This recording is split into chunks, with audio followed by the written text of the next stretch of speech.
Bonjour à tous et bienvenue dans En Pôle, l'émission dédiée à la Formule 1. Dans ce dernier épisode, nous allons ensemble parler d'une jeune écurie qui peine encore à faire ses preuves depuis ses débuts. Vous l'avez compris, nous allons parler de Haas F1 Team, ou plutôt cette année, Monogram Haas F1 Team. What position are we? You'll be what, mate?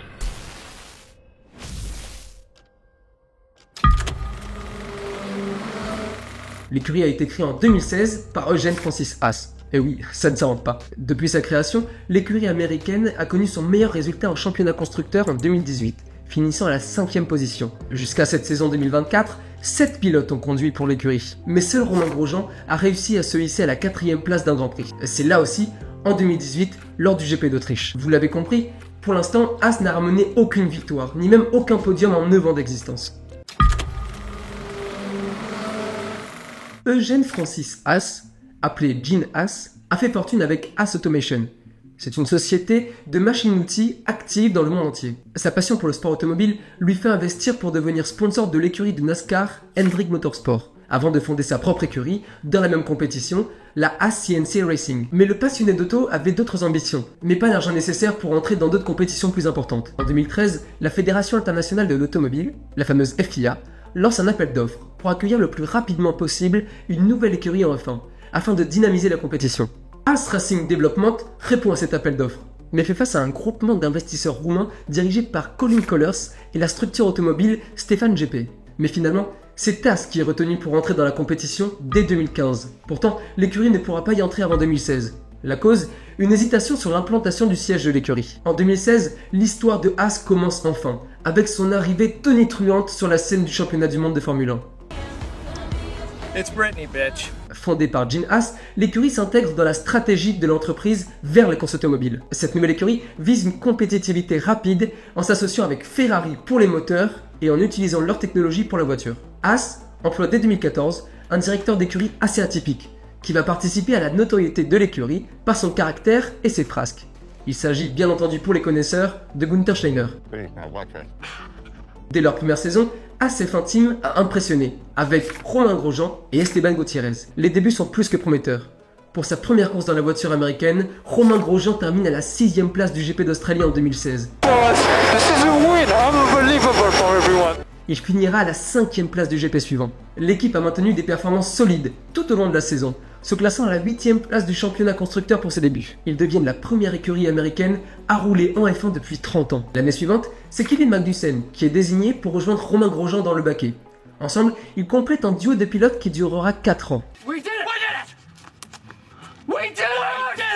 Magnussen sort d'une saison difficile chez Renault et doit relancer sa carrière dans ce nouveau défi. Au fil des saisons suivantes, Haas est resté dans le peloton de milieu de grille, faisant face à des défis notamment liés à la fiabilité et à la gestion de pneus. Bien que l'équipe ait continué à régulièrement marquer des points, ses performances ont connu des hauts et des bas. Un point précis de l'histoire récente de la Formule 1 marquera à jamais une rupture dans l'histoire de la marque américaine. Le 29 novembre 2020, sur le circuit international de Sakhir pour le GP de Bahreïn, Romain Grosjean connaît un terrible accident dès le premier tour. Just the car. It's gone through the barrier, you see. The car's gone through the barrier. Sa voiture est propulsée par celle de Danny Kvyat contre la barrière de sécurité, brisant la voiture en 2 morceaux et bloquant Romain Grosjean dans les flammes pas moins de 28 secondes. Literally ripped the car in half. Wow, there's Romain Grosjean. Unbelievable. Le miraculé ressortira des flammes avec seulement quelques brûlures aux mains. J'ai vu mes gants rouges devenir noirs et je sais que j'ai les mains en feu. Mais à ce moment-là, c'est pas grave, il aurait fallu que je m'arrache le pied pour sortir de la voiture, je l'aurais fait. Ce sera la dernière course de la saison de Romain Grosjean en F1, avant qu'il ne parte l'année suivante en IndyCar dans la compétition américaine. En 2021, Haas F1 Team change de cap, en misant sur le développement de 2 jeunes pilotes. Mick Schumacher d'un côté, le fils de Michael Schumacher, et Nikita Mazepin de l'autre. Cependant, l'équipe a traversé une saison difficile. Avec des performances décevantes et des problèmes de fiabilité, l'équipe se retrouve à la dernière place du championnat du monde. Lorsque la guerre entre l'Ukraine et la Russie se déclare, c'est Nikita Mazepin qui en fait les frais. Le fils du sponsor principal russe est éjecté de l'écurie. Haas le remplace par Kevin Magnussen, qui va faire une saison assez moyenne, rehaussée par une pole position lors du GP du Brésil en 2022. Aujourd'hui, les 2 pilotes de Haas sont Kevin Magnussen et Nico Hülkenberg. L'écurie a opéré un changement important l'hiver 2023 en supprimant Günther Steiner de son poste et en le remplaçant par Hayao Komatsu. Seulement 7 pilotes sont inscrits dans l'histoire de Haas en Formule 1, et peu d'entre eux se sont mis en avant. Romain Grosjean rejoint Haas après avoir piloté pour Renault et Lotus. Dès son arrivée dans l'écurie, Grosjean a rapidement pris les devants en tant que pilote vétéran et leader de l'équipe. Il a joué un rôle crucial dans le développement de la voiture, contribuant régulièrement à des performances solides qui ont propulsé l'équipe vers le haut du classement des constructeurs. Du moins, c'est vrai pour un temps.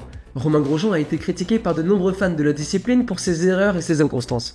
On l'imagine souvent comme un pilote maladroit à qui on reproche un excès d'engagement dans les premiers virages. Il fut par exemple exclu du GP de Spa-Francorchamps après un accrochage qu'il avait lui-même provoqué. À ce niveau de compétition, une telle sanction est très rare. Sur ses 179 courses engagées, Romain Grosjean n'en a pas terminé 50, soit environ 28%. Il reste tout de même à ce niveau-là loin des pilotes tels que Eddie Chelir, 86 abandons pour 132 GP, ou encore Andrea De Cesaris, 145 abandons pour 208 GP. 5 ans sur 9 ans, c'est assez pour faire entrer Romain Grosjean dans l'histoire de l'écurie. Malheureusement, comme nous l'avons vu tout à l'heure, sa carrière chez Haas restera sûrement marquée par son lourd accident survenu en 2020 à Bahreïn. Malgré les défis rencontrés chez Haas, Romain Grosjean restera dans l'histoire comme l'un des pilotes emblématiques de l'équipe.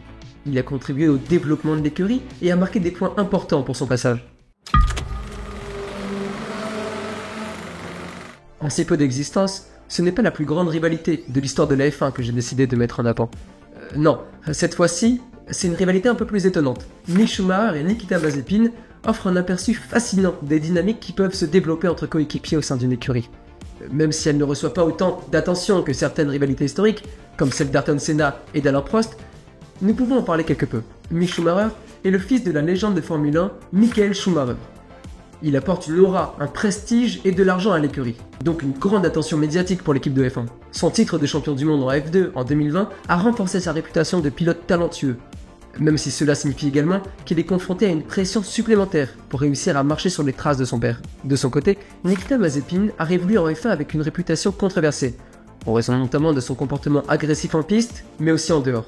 Son style de conduite combatif et ses actions discutables ont divisé l'opinion publique et ont suscité des débats sur sa place légitime ou non dans le sport automobile. La rivalité entre Schumacher et Mazepin au sein de l'équipe Haas est donc alimentée par des antécédents et des différences dans leurs parcours respectifs. En tant que coéquipiers, ils sont en compétition directe pour démontrer leur talent et leur valeur en tant que pilote.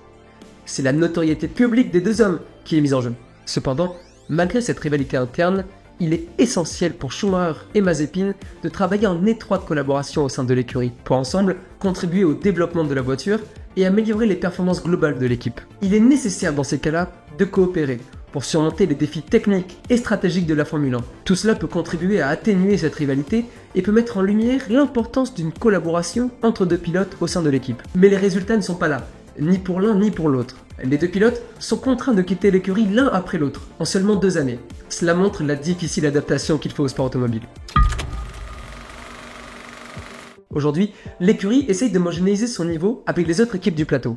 Cette ambition est favorisée par les exigences techniques et financières apportées par la FIA ces dernières années. Haas et son faible budget ne peuvent cependant pas encore rivaliser avec les écuries de pointe, comme Ferrari, Red Bull ou Mercedes. Voilà, c'est déjà la fin de la saison. Nous avons retracé ensemble l'histoire des 10 écuries de Formule 1. N'hésitez pas, si vous avez d'autres formats, d'autres idées de vidéos, à nous les dire en commentaire. On se retrouve très bientôt pour du nouveau contenu. À bientôt en pôle. How do you sum up your season then this year? It's one short word. Shit.